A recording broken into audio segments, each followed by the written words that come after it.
Hello students, आज हम पढ़ेंगे क्लास 11 का 4th chapter chemical bonding. Chemical bonding हम क्यों पढ़ते हैं, इसकी क्या इंपॉर्टेंस है केमिस्ट्री में, कैसे हमने स्टडी किया कि कितने टाइप के बॉन्ड होते हैं और इसका क्या स्कोप है। मैं आपसे एक क्वेश्चन करूं कि जो भी नेचर में आपको चीज़ें दिखाई देती हैं, क्या क्या दिखाई देती हैं नेचर में? मिट्टी, ये चिकनी मिट्टी से बना होता है दिया मिट्टी। आपने मिट्टी हाथ में ली और आप ये क्वेश्चन कर दो उस मिट्टी पर, ये किसकी बनी है, क्या है इसमें ऐसा? ठीक, चौक लो आप, ये चौक है, बचपन में बहुत चौक से लिखा है बोर्ड पर, ठीक है। तो ये जो चौक है किसकी बनी है? जब हम ये क्वेश्चन करते हैं तब हम पहुंचते हैं कि बॉन्डिंग क्या होती है।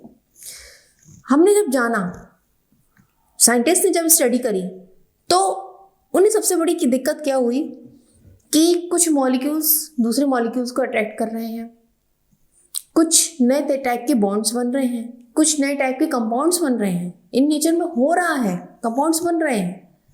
तो किसके बने हुए हैं, कैसे बन रहे हैं वो, क्या उसका प्रोसेस है? जैसे भाई देखो, आप वाटर है, H2 गैस है, O2 गैस है, और भाई मिलके वाटर पानी बना लेते हैं। भाई गैस से परमानेंटली वो लिक्विड में चेंज हो जाते हैं। तो ये चेंज कैसे आया, कैसे एकदम से बदल गया, स्टेट ही चेंज हो गई बिल्कुल।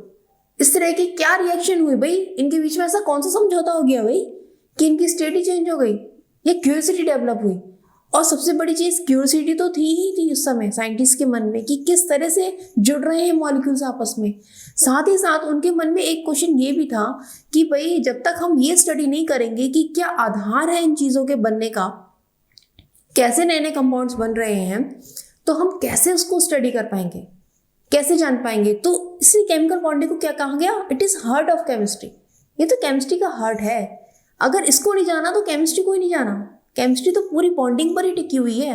अगर आपने बॉन्डिंग के रूल नहीं पढ़े, बॉन्डिंग को समझा ही नहीं कि बॉन्डिंग होती कैसे है, किस तरह से मॉलिक्यूल जुड़ते हैं, किस तरह से एटम जुड़ के मॉलिक्यूल्स बनाते हैं, कैसे कंपाउंड्स बनते हैं, तो जब आपने इस चीज़ को जाने ही नहीं तो आपने क्या जाना केमिस्ट्री में? भाई आपने अभी तक एलिमेंट्स पढ़ लिए, पीरियोडिक प्रॉपर्टी पढ़ी, हर एक एलिमेंट्स को जान लिया। अब भाई के एलिमेंट्स आपस में जुड़ेंगे ना तभी तो पूरा यूनिवर्स बनाएंगे, वरना कहाँ है यूनिवर्स? आपने देखा है पीरियोडिक टेबल में जो 118 एलिमेंट्स हैं, वही एलिमेंट्स आपस में जुड़ जुड़कर नए नए कंपाउंड्स बना रहे हैं। और वो कंपाउंड्स आप अपने चारों तरफ देख ही सकते हो। जैसे पानी, आप सुबह सुबह रोज पानी पीते हो, खाना खाते हो, उसमें क्या है? कार्बोहाइड्रेट है, प्रोटीन है। प्रोटीन कौन कौन से एलिमेंट से, मॉलिक्यूल से मिलकर बनी हुई है? कार्बोहाइड्रेट में कौन कौन से एलिमेंट्स जुड़े हुए हैं? फैट है, फैट में कौन कौन से एलिमेंट्स जुड़े हुए हैं? जब इस तरह से क्वेश्चन करते हैं हम, जब आसपास में देखते हैं कि भाई ये चीज़ किस चीज़ की बनी हुई है, जैसे अब आप ये चार्जर की बात करो, ठीक है, आप क्या करोगे कि देखो ये प्लास्टिक बॉडी, नहीं प्लास्टिक तो नहीं लग रहा, कुछ और चीज़ का बना हुआ है, किसका बना हुआ है ये? ठीक है, ये तो बहुत बात की डिस्कवरी है, मैं तो बहुत एलिमेंट्री बात कर रही हूँ यहाँ पे।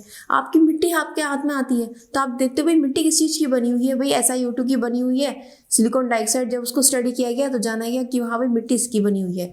ये चौक किसके बना हुआ है? भाई ये कैल्शियम कार्बोनेट का बना हुआ है। जब देखा गया चूना पत्थर का बना हुआ है, ये कैल्शियम कार्बोनेट में ये कैल्शियम कार्बन और ऑक्सीजन से किस तरह से जुड़ा हुआ है। जब इसको स्टडी किया वैज्ञानिकों ने तब उनको निकल कर आया कि कितने टाइप की बॉन्डिंग होती है। ठीक है, अब जैसे मान लिया ये चार्जर है, आपसे ये कहा जाए कि आप मुझे ये बताओ ये किस चीज़ का बना हुआ है, क्या क्या चीज़ें हैं इसमें, तो आप क्या करोगे? फर्स्ट टाइम पे आप क्या करोगे? जैसे मैं आपको इस चीज़ से रिलेट करना चाह रही हूँ कि उस समय साइंटिस्ट की क्या स्थिति रही होगी कि हम कैसे जाने कि क्या क्या होता है। क्या करोगे आप? या तो कुछ बच्चे इसको जलाएंगे, जला के तोड़ने की कोशिश करेंगे, या कोई हथौड़ा ही डायरेक्ट इसमें मार देंगे कि हाँ भाई तोड़ के तो देखिए इसके अंदर है क्या, भाई क्या क्या चीज़ बनी है, किस चीज़ का बना हुआ है ये। ठीक, नहीं तो कुछ लोग नेट पे सर्च करेंगे, वो बहुत हल्का वाला काम करेंगे, नेट पे सर्च करेंगे। तो कहीं ना कहीं सबका एक्शन अलग अलग होगा, सब तरह के एक्शंस अलग अलग होंगे। लेकिन सबसे पहले ऐसे कौन से वैज्ञानिक जिनका ध्यान इन पर गया कि हम किस तरह से इन चीज़ों को समझ पाएं कि कैसे बॉन्डिंग हो रही है और कैसे नए नए मॉलिक्यूल्स बन रहे हैं, वो थे न्यूटन लुइस। हम आगे लुइस थ्योरी पढ़ेंगे, उसमें जानेंगे कि किस तरह से उन्होंने स्ट्रक्चर बताई कि कैसे कंपाउंड्स बनते हैं, एलिमेंट्स किस तरह से जुड़े होते हैं, किस टाइप की बॉन्डिंग होती है। उन्होंने ही बताया था कि बॉन्डिंग कितने टाइप की होती है, क्योंकि उन्होंने इस चीज़ को जाना, समझा, क्यूरियोसिटी आई उनके मन में कि हम जाने कि ये सारी नेचर में जितनी भी मॉलिक्यूल्स हैं वो कैसे बने हुए हैं। ठीक है, तो वो हम आगे पढ़ेंगे। ये आपको समझ में आया कि किस तरह से हम इसको कहते हैं केमिकल बॉन्डिंग को हार्ट ऑफ केमिस्ट्री, क्योंकि इसके बिना तो आप, जब आप बॉन्डिंग ही नहीं जानोगे कि बॉन्डिंग कैसी है, तो आप कैसे पढ़ पाओगे नए नए मॉलिक्यूल्स, नए कंपाउंड्स जो आगे आप पढ़ोगे तो कैसे पढ़ पाओगे जब उसकी बॉन्डिंग को ही नहीं समझ पाओगे। इसलिए ये समझने की दृष्टि से भी बहुत ज़्यादा इंपॉर्टेंट है और जेई एडवांस और नीट के लेवल से भी बहुत ज़्यादा इंपॉर्टेंट है कि उसमें जो क्वेश्चंस आते हैं केमिकल बॉन्डिंग से काफ़ी ज़्यादा क्वेश्चंस आते हैं। कॉन्सेप्चुअल चैप्टर है, रटने का कुछ नहीं है, समझना है, स्टेप बाय स्टेप समझेंगे हम, एक एक चीज़ को, एक एक पॉइंट को स्टेप बाय स्टेप लेके चलेंगे और समझते जाएंगे कि कैसे क्या क्या होता गया, क्या क्या चेंजेस आते गए, पहले क्या थ्योरी आई, बाद में क्या थ्योरी आई, फिर क्या इंप्रूवमेंट हुआ, क्या थ्योरी आई, उस चीज़ को हम आगे चल के समझते जाएंगे। ठीक है, और हर एक पॉइंट पर हम PYQs भी हाथ के हाथ करते जाएंगे, जेई मेंस और एडवांस लेवल के, नीट एम्स लेवल के सब क्वेश्चंस हम करते जाएंगे, ताकि हम ये समझ पाएँ कि जो टॉपिक अभी हमने पढ़ा है उससे किस टाइप के क्वेश्चंस एग्जाम में पूछे जाते हैं। ठीक है, हमारे अंदर क्यूरियोसिटी होनी चाहिए चीज़ों को समझने की, और एक एबिलिटी डेवलप होगी आपके अंदर कि आप उस टॉपिक से रिलेटेड कोई सा भी क्वेश्चन आए आप उसको कर जाओ, वो एबिलिटी आपके अंदर डेवलप होगी। हम इस तरह से पढ़ाई को लेकर चलेंगे। ठीक है, इतना क्लियर हुआ? चलिए अब हम शुरू करते हैं। कौन कौन से टॉपिक्स हम इसमें पढ़ेंगे, कैसे कैसे, स्टेप बाय स्टेप। देखिए, जब लुईस के माइंड में आया केमिकल बॉन्डिंग का कॉन्सेप्ट कि किस तरह से जुड़ के बने होते हैं मॉलिक्यूल्स, तब उन्होंने रिसर्च करी किसी मॉलिक्यूल्स पे, और तब उनके माइंड में एक आया वर्ड बॉन्ड। बॉन्ड जैसे आपस में हम लोगों की बॉन्डिंग नहीं होती, हम कहते हैं ना भाई हमारी फ्रेंडशिप में किस टाइप की बॉन्डिंग है, स्ट्रॉन्ग बॉन्डिंग, लाइट बॉन्डिंग। ऐसी बॉन्डिंग दो टाइप की निकल कर आई, एक तो आई इलेक्ट्रोवैलेंट, एक तो आए इलेक्ट्रोवैलेंट बॉन्ड और एक आए कोवैलेंट बॉन्ड। कोवैलेंट का ही एक टाइप निकल कर आया कोऑर्डिनेट बॉन्ड। अब बॉन्डिंग के टाइप आ गए, यहां पर ले दे के काम होता है, जैसे सोडियम क्लोराइड अपना इलेक्ट्रॉन दे दिया, बस यहां पर क्या है, साझा हो गया, जैसे H2 वाटर मॉलिक्यूल। ठीक, अब भाई ये तो बिल्कुल क्लियर है, Na है, Cl है, कोई दिक्कत नहीं है अपने स्ट्रॉन्ग बॉन्डिंग के। सारी प्रॉब्लम कहाँ हुई, केमिकल कोवैलेंट बॉन्डिंग में, क्योंकि कोवैलेंट बॉन्डिंग रखने वाले बहुत ढेरों लाखों करोड़ों कंपाउंड्स हैं। कैसे हम उसको जानेंगे, उनकी स्ट्रक्चर को स्टडी करेंगे। तो उन्होंने स्टडी की, किसने की, न्यूटन लुईस ने। बहुत बड़ा योगदान है लुईस का, उन्होंने ही बताया कि कितने टाइप के बॉन्ड्स होते हैं और किस तरह से आपस में एटम्स, एलिमेंट्स जुड़कर कंपाउंड बनाते हैं। ठीक है, तो उन्होंने क्या बताया, उनके माइंड में क्वेश्चन आया अरेंजमेंट किस टाइप का होता है, जो हम कंपाउंड्स पढ़ रहे हैं उनका अरेंजमेंट किस टाइप का होता है। तो फिर क्या आया, उन्होंने रिसर्च करी और कंपाउंड की स्ट्रक्चर दी, जो हम पढ़ेंगे लुईस डॉट स्ट्रक्चर। क्या पढ़ेंगे हम, लुईस डॉट स्ट्रक्चर दी। ठीक है, अब हुआ क्या, उन्होंने स्ट्रक्चर तो दी लेकिन वो उसकी ज्योमेट्री को एक्सप्लेन नहीं कर पाए। भाई देखो, मैंने आपसे क्या कहा, कोई भी नई चीज़ है, जैसे मैं आपके सामने चार्जर लेकर आई थी, कोई भी नई चीज़ है, आप क्या एक बार में उसको पूरा एक्सप्लेन कर दोगे? आप उससे अनजान हो और नई नई चीज़ खोज रहे हो, तो क्या सारी चीज़ उसकी डिस्कवर कर लोगे? नहीं हो पाएगा ना, कुछ चीज़ जानोगे, कुछ चीज़ छूट जाएगी। ठीक है, यही मैं अगर 5 बच्चों से कह दूं कि आप इस पर रिसर्च करो, तो 5 में से कुछ बच्चे 4 पॉइंट्स लेकर आएंगे, तो कुछ 6 पॉइंट्स लेकर आएंगे, कुछ 10 पॉइंट लेकर आएंगे। तो यानी कि हर कोई कंप्लीट पॉइंट लेकर नहीं आ पाएगा। ठीक है, बिल्कुल उसी तरह से यहाँ पर है कि जब लुईस ने कंपाउंड्स की स्ट्रक्चर को स्टडी किया, तो वो स्ट्रक्चर तो उन्होंने बता दी, लुईस डॉट स्ट्रक्चर, लेकिन उसकी ज्योमेट्री क्या इसी टाइप से अरेंजमेंट होता है वो नहीं बता पाए। जैसे वाटर मॉलिक्यूल में एक एक कोवैलेंट बॉन्ड होता है ऑक्सीजन से जुड़ा हुआ, तो क्या वास्तव में ये इसी तरह से होता है?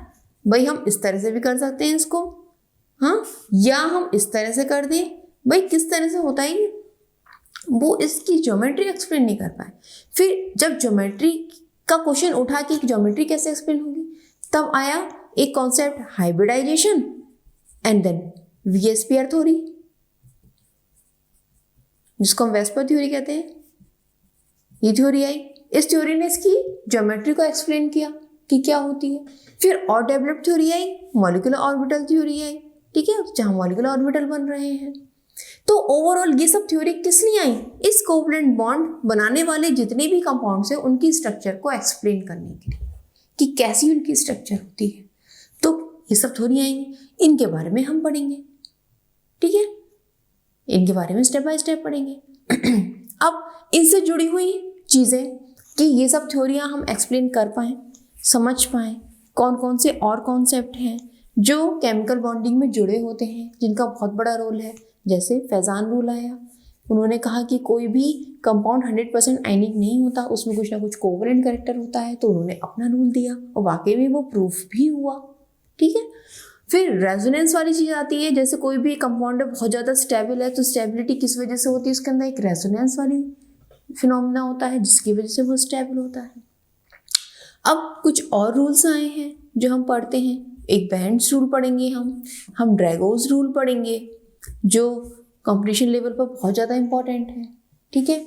सबसे ज़्यादा इंपॉर्टेंट कुछ एक्सेप्शन यहाँ भी आते हैं। भाई देखो, करोड़ों कंपाउंड बने हुए हैं इस यूनिवर्स में, तो एक्सेप्शन होंगे नहीं होंगे। जैसे करोड़ों अरबों इंसान हैं इस दुनिया में, तो कुछ अजीब से एक्सेप्शन भी तो मिलते नहीं मिलते हैं आपको। आए दिन आप देखते रहते हो कहाँ कुछ अजीब ही लोग हैं, ठीक है, उनका माइंडसेट कुछ अलग ही टाइप का है। तो इसी तरह से भाई कंपाउंड्स भी कुछ अलग टाइप के होते हैं, उनका भी माइंडसेट कंपाउंडों का कुछ अलग होता है। वो कुछ उल्टे सीधे तरीके से करतब दिखाते हैं, ठीक है ना। जैसे इंसान करतब दिखाता है वैसे ये कंपाउंड्स भी करतब दिखाते हैं। ये हमसे अलग थोड़ी ना है, इनसे ही तो हम बने हुए हैं, ठीक है। तो इस तरह से बैक बॉन्डिंग भी होती है, उल्टी बॉन्डिंग हो रही है भैया, एक ब्रिज बॉन्डिंग हो रही है भैया, एक ब्रिज ही बना दिया उन्होंने। भाई जब इंसान ब्रिज बना सकता है, ठीक है, नदिया के इस पार उस पार, तो कंपाउंड क्यों नहीं बना सकता ब्रिज? भैया उसने ही ब्रिज बना लिया अपना, ठीक है। अब एक नया कॉन्सेप्ट हाइड्रोजन बॉन्डिंग का आया भाई, ये भी एक नई टाइप की बॉन्डिंग होती है, ठीक। और एक कॉन्सेप्ट आया हमारे पास डायपोल मूवमेंट।